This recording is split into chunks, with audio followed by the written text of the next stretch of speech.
الله الرحمن الرحيم. نحمده ونصلي على رسوله الكريم. أما بعد، أعوذ بالله من الشيطان الرجيم. بسم الله الرحمن الرحيم. إن عدة الشهور عند الله 12 شهرا. صدق الله العظيم. اپنے بزرگ اور دوستوں، میں نے جو قرآن کریم کی آیت کا ٹکڑا پڑھا ہے، اس میں اللہ تبارک و تعالیٰ نے ارشاد فرمایا کہ مہینے اللہ تبارک و تعالیٰ نے 12 بنائے. 12 مہینے ہیں.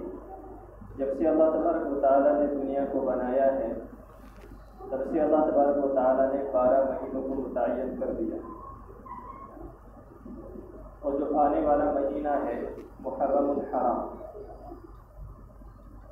اس کے تعلق سے سب سے پہلی بات تو یہ ہے کہ جب سے اللہ تبارک و تعالیٰ نے مہینوں کو بنایا ہے، یہ جب سے لے کر کے آج تک احترام والا مہینہ ہے، یہ محترم مہینہ ہے، معظم مہینہ ہے.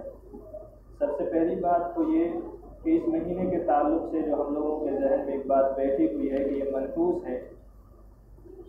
یہ کتنے افسوس کی بات ہے کہ زمانہ جاہلیت میں اس مہینے کو احترام والا سمجھا جاتا تھا، محترم سمجھا جاتا تھا. وہ اس کو منحوس نہیں سمجھتے تھے، اور آج ہم اس مہینے کو منحوس سمجھتے ہیں. بلکہ آج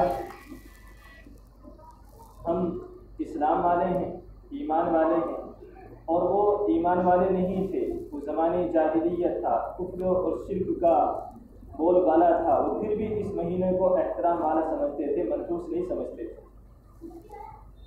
جبکہ اللہ کے نبی صلی اللہ تعالیٰ علیہ وسلم نے اس مہینے کی فضائل کو بیان کیا ہے. تو سب سے پہلی بات تو یہ مہینہ منحوس نہیں ہے. دوسری بات یہ ہے کہ اس مہینے میں ہم کو کیا کرنا چاہیے اور کیا نہیں کرنا چاہیے.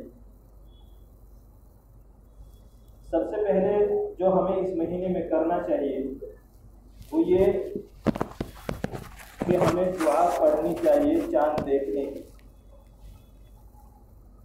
مسلمانوں میں سے اکثر کو تو دعا آتی نہیں. اللہم اہلہ علینا بالامن والایمان والسلامۃ والاسلام والتوفیق لما تحب وترضى ربی وربک اللہ. یہ دعا چاند دیکھنے کی ہے. جب بھی چاند دیکھے یہ دعا آدمی کو پڑھنی چاہیے. اس کے بعد صحیح احادیث میں دعائیں لکھی ہیں. ہلال خیر ورشد، ہلال خیر ورشد، ہلال خیر ورشد 3 مرتبہ یہ پڑھنا چاہیے. اس کے بعد 3 مرتبہ آدمی کو چاہیے کہ وہ پڑھے آمنت بالذی خلقک، آمنت بالذی خلقک، آمنت بالذی خلقک.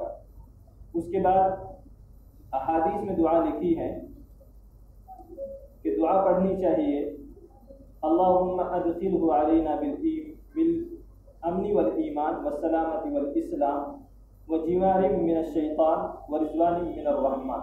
یہ دعا پڑھنی چاہیے. اس کے بعد دعا پڑھنی چاہیے الحمدللہ الذی ذہب بشہر فلاں وجاء بشہر فلاں. یعنی جو 2 دعا ہے اس میں مہینے کا نام آئے گا. جو پہلی دعا ہے وہاں ذی الحجہ کا نام آئے گا، اور جو دوسری دعا ہے اس میں محرم کا نام آئے گا. الحمدللہ الذی ذہب بشہر ذی الحجہ وجاء بشہر محرم. یہ دعا ہے نئے سال میں پڑھنے کی، جو صحیح احادیث میں اللہ کے نبی صلی اللہ تعالیٰ علیہ وسلم سے مروی ہے. تو سب سے پہلا کام تو یہ کرنا چاہیے آدمی کو کہ یہ دعا پڑھنی چاہیے نئے سال شروع ہونے کی. کیونکہ ہمیں عیسوی سال کے بارے میں تو کچھ علم شاید ہے، اس کا تو ہمیں یاد رہتا ہے، لیکن ہمیں قمری اور ہجری سال ہمیں معلوم نہیں ہوتا ہے جو ہمارا محرم الحرام سے شروع ہو رہا ہے. یہ ذرا سوچنے کی بات ہے کہ اللہ تبارک و تعالیٰ نے محرم الحرام ہی میں حضرت حسین رضی اللہ تعالیٰ عنہ کی شہادت کو کیوں اسی میں رکھا.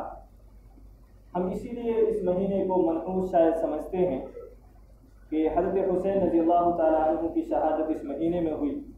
یہ ایک بڑا ظالمانہ اور جابرانہ واقعہ ہے، بڑا واقعہ فاجعہ کے ساتھ اس کو یاد کرنا چاہیے اور کیا جاتا ہے. لیکن شہادت اسلام میں بری چیز نہیں ہے. شہادت اسلام میں کوئی منحوس سمجھے جانے والی چیز نہیں ہے. شہادت تو قابل فخر چیز ہے، اور ہر بار یہ مہینہ، یہ سال آ کر کے اللہ تبارک و تعالیٰ نے جو محرم میں رکھا ہے وہ یہ صدا لگاتا ہے ایمان والوں سے کہ اپنے اندر شہادت کا جذبہ پیدا کریں. حضرت حسین رضی اللہ تعالیٰ عنہ نے جو شہادت پیش کی ہے وہ شہادت کا جذبہ ہمارے اندر پیدا ہو جائے. یہ صدا لگاتا ہے محرم الحرام آنے کے بعد. لیکن ہم ہیں کہ ہم اپنی صدائیں لگاتے ہیں، ہماری اپنی صدا ہے کہ ہم گانا بجانا کرتے ہیں اور دوسری رسومات و بدعات میں پھنسے ہوئے ہیں. گانا بجانا ہے اور تعزیے وغیرہ رکھتے ہیں. ایک فیصلہ کیجیے آپ لوگ، آپ کس طرف ہیں؟ تعزیے جو مناتے ہیں، جو محرم کو مناتے ہیں، جو اس کو تہوار مناتے ہیں، وہ ہے شیعہ، اور ہم ہیں سنی جس کو کہتے ہیں اہل سنت والجماعت. اہل سنت والجماعت کے 4 امام، چاروں کے نزدیک محرم کے منانے کی کوئی حیثیت نہیں. نوحہ خوانی کرنا، کپڑے پھاڑنا، سینہ پیٹنا، میت کے اوپر رونا زور زور سے، اللہ کے نبی صلی اللہ تعالی علیہ وسلم نے حرام قرار دیا، حرام. اور ہم تو شہیدوں کے موت پر، ان کی شہادت پر ہم تو غم مناتے ہیں، چیختے چلاتے یا حسین کے نعرے لگاتے ہیں. تو یہ تو فیصلہ کیجیے آپ کس طرف ہیں، شیعہ ہیں یا سنی ہیں؟ پہلے یہ فیصلہ کیجیے. یہ کام ہے شیعوں کا، سنیوں کا نہیں ہے. اگر آپ سنی ہیں تو پھر آپ نہ تو مرثیے میں شرکت کریں گے، نہ تعزیے میں شرکت کریں گے، پھر نہ جو رسومات و بدعات ہے جو ہم دال دلیے جو چڑھاتے ہیں پھر نہ ان میں شرکت کریں گے اگر ہم سنی ہیں تو. اگر شیعہ ہیں، میں یہ نہیں کہہ رہا ہوں کہ ان کے لیے کیا جائز ہے کیا جائز نہیں، ان کا ایک نظریہ ہے، ان کے امام، ان کے علماء ان کو بتاتے ہیں، وہ کرتے ہیں. تو صحیح غلط کی بات نہیں کر رہا ہوں، میں یہ بات کر رہا ہوں کہ ہم کس طرف ہیں، ہم شیعہ ہیں یا سنی ہیں، یہ فیصلہ کر لیں. اگر ہم سنی ہیں تو پھر ہمارے لیے ان چیزوں کی شرکت بالکل حرام ہے، بالکل اجازت نہیں دیتی شریعت ان چیزوں کی. تو جو اصل میں کیا ہوتا ہے، جب آدمی کرنے والے کام نہیں کرتا ہے تو اللہ تبارک و تعالیٰ نہ کرنے والے کاموں میں اس کو پھنسا دیتا ہے. پھر وہ کام کرتا ہے جو نہ کرنے کے ہو. تو کرنے کے کام کیا ہے؟ اس مہینے میں سب سے پہلے تو آدمی کو چاہیے کہ دعا پڑھے. دوسری چیز عبادت کرے، اللہ تبارک و تعالیٰ کا ذکر اس مہینے میں زیادہ کرے. تیسری چیز، اس مہینے میں روزے جتنا ہو سکتا رکھے. ایک صحابی نے حضرت علی رضی اللہ تعالیٰ عنہ سے سوال کیا کہ علی، رمضان المبارک کے علاوہ مجھے آپ روزے رکھنے کا حکم کس مہینے میں دیتے ہیں؟